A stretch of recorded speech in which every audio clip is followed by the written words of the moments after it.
আল্লাহ রাব্বুল আলামিন মুসলমানদেরকে ইসলামী শরীয়তের মধ্যে, দ্বীনের মধ্যে আল্লাহ জ্ঞানের আরেকটা সোর্স দান করেছেন। সেই সোর্সকে বলা হয় এটা ইলমে খাফি। এই সোর্সের মধ্যে আল্লাহ কিছু মাধ্যম সোর্স দিয়েছেন। তার মধ্যে একটার নাম হচ্ছে কলব। কি জিনিস? কলব। একটার নাম হচ্ছে রূহ, একটার নাম হচ্ছে সির। সির, রূহ, কলব। আপনারা এই যে তরিকত তাসাউফের মাহফিলে বসছেন না, এখন এই তরিকত তাসাউফ কি জিনিস সেটা বলার জন্য আমি এই কথাগুলো বলছি আপনাদেরকে। আপনারা হয়তো কনসেন্ট্রেট নাও করতে পারেন, কারণ আমরা এগুলা শুনতে শুনতে অভ্যস্ত না। আমরা তো শুনবো গাছে হাত দিয়েছে, গাছ স্বর্ণ হয়ে গেছে, আপনারাও বলবেন সুবহানাল্লাহ কিয়া বাত হে, ঠিক না? কিন্তু আপনি যেটাকে শুনে কিয়া বাত হে বলছেন, কুল কায়নাতের সুফিয়ায়ে কেরাম কখনো কারামত দিয়ে খুশি হতেন না। সুফিয়ায়ে কেরাম কারামতকে সেভাবে লুকান, যেভাবে আমাদের মা বোনেরা তাদের প্রাইভেট জিন্দেগির কথা মানুষের কাছে গোপন করেন, ঠিক সেভাবে কারামতও সুফিয়ায়ে কেরাম গোপন করেন। সুফিয়ায়ে কেরামের কাছে বড় জিনিস কোনটা জানেন? ইস্তেকামা। ইস্তেকামা মানে সপ্তাহে 7 দিন উঠে তাহাজ্জুদ পড়া, এটাই বড় কারামত। এটা বড় কারামত। আমাকে এখানে এক ভদ্রলোক জিজ্ঞেস করতেছেন, বড় লোক, বড় প্রফেসর, তো এই যে আপনি বড় বড় কারামতের কথা বলেন, কই এটা তো এখন হয় না, এটা তো এখন দেখি করে দেখান তো।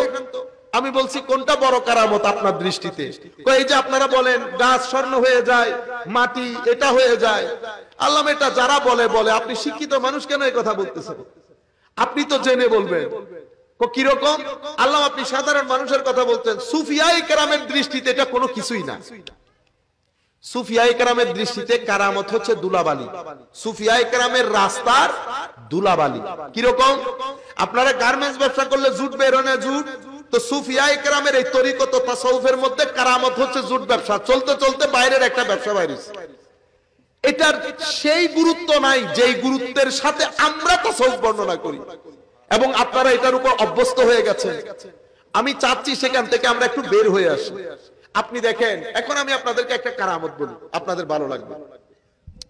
আল্লাহ রাব্বুল আলামিন বেলায়েতকে যে ইলম বলেছে, যে ইলমের কথা আমি এখন আপনাদেরকে বলতে চাচ্ছি, যেমন আল্লাহ রাব্বুল আলামিন সুলাইমান আলাইহিস সালামের জামানায় আসিফ বিন বারকিয়া, তার ক্ষেত্রে আল্লাহ বলছেন ওয়াকাল আল্লাযী ইনদাহু ইলমুম মিনাল কিতাব, যেই ব্যক্তির কাছে কিতাবের জ্ঞান ছিল, ইলম ছিল, সুলাইমান আলাইহিস সালামের যুগের উম্মতের ওলি, উনি কি করলেন? উনি বললেন হুজুর, আমি ওই 1000 মাইল দূর থেকে বিলকিসের সিংহাসন আপনার চোখের পলক ফেলার আগে আমি আপনার দরবারে হাজির করে দেব।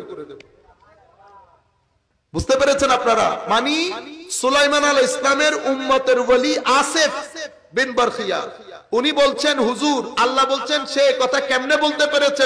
ইলমের কারণে। কিসের কারণে? ও মা, এটা কোন ধরনের ইলম? আমরা ইলম অর্জন করে দুনিয়াদারি করতেছি, কিন্তু আমাদের হাওয়া লেগে পাতা পর্যন্ত জায়গা থেকে সরে না। আর এটা কোন জাতের ইলম যে ইলমের মাধ্যমে উনি ওই 1000 মাইল দূরে বিলকিসের সিংহাসন চোখের পলক ফেলার আগে সুলাইমান আলাইহিস সালামের রাজ দরবারে উপস্থিত করাইতেছেন? এটা কিসের ইলম? এটা কিতাবের ইলম? এটা কি কিতাব পড়ে পড়ে শিক্ষার ইলম? এটা কোন ইলম? এটা একটা ইলম শিখলেন, আমরা এটা মাথায় রাখি, এটা বলার জন্য শুধু কোন ইলম। এরপরে আল্লাহ রাব্বুল আলামিন হযরত মূসা আলাইহিস সালাম একটা উম্মতের হঠাৎ করে একটা বড় আজিমুশান বক্তব্য দান করেন। বক্তব্য শুনে মানুষের মধ্যে কান্নার রোল পড়ে যায়, মানুষের মধ্যে জজবা তারি হয়, হাউমাউ করে কাঁদতে শুরু করে মানুষ। মানুষের রূহ, মানুষের দিল জান নরম হয়ে যায়। এক ব্যক্তি উঠে জিজ্ঞেস করে, হুজুর, আপনার চেয়ে পৃথিবীতে বেশি জানেন এমন কেউ আছে? হুজুর বলছে নাই।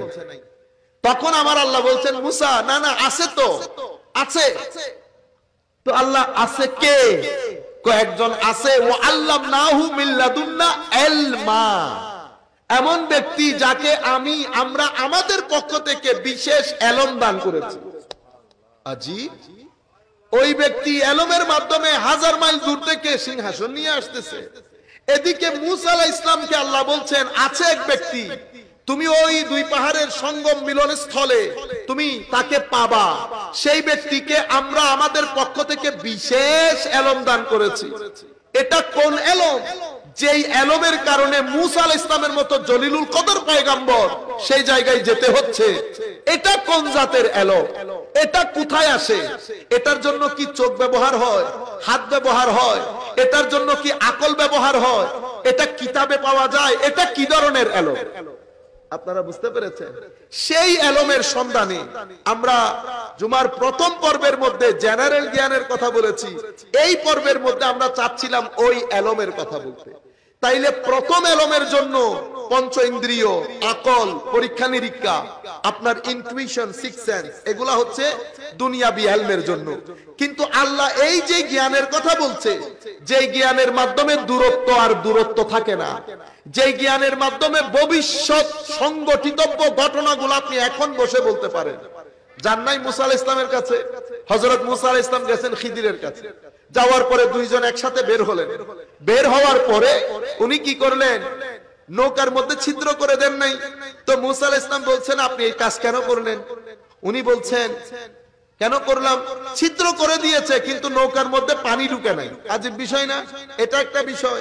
আর একটা বিষয় হচ্ছে উনি বলছেন, সামনে কিছু ডাকাত,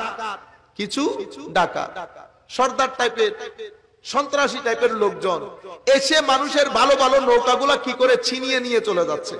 তাহলে উনি সামনের সংবাদ দিলেন না? কি হবে, কি ঘটবে?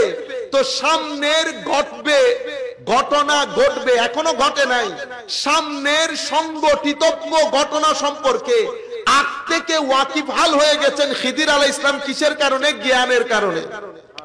আমরা ওই জ্ঞানের কথা বলছি। ওটা কি জ্ঞান? কোথায় আসে, কেমনে আসে? তিনটা ঘটনা ঘটেছে, আমরা ঘটনার দিকে না যাই, রাত গভীর যেহেতু হয়ে গেছে। এখন সেই ঘটনাগুলা, সেই এলমগুলা কিভাবে অর্জিত হয়? তো সেই এলমগুলার জন্য আল্লাহ রাব্বুল আলামিন আমাদেরকে, মানুষের ভিতরে, এটা শুধু মুসলমান মানেন, অন্যান্য ধর্মের লোকজন কিছু কিছু মানেন, কিন্তু এক্সক্লুসিভলি আমাদের ইসলামী শরিয়ার মধ্যে যেভাবে এসেছে অন্য কোন জায়গায় সেভাবে আসে। আল্লাহ রাব্বুল আলামিন আমাদের ব্রেইনের মধ্যে যেরকম আকল দিয়েছে, যেটার মাধ্যমে আমরা জ্ঞান অর্জন করি, অনুরূপ ভাবে আল্লাহ আমাদের ভিতরে একটা কলব দান করেছেন। কি দান করেছেন? কলব। এই কলবের মাধ্যমে আমরা কিছু জ্ঞান অর্জন করতে পারি।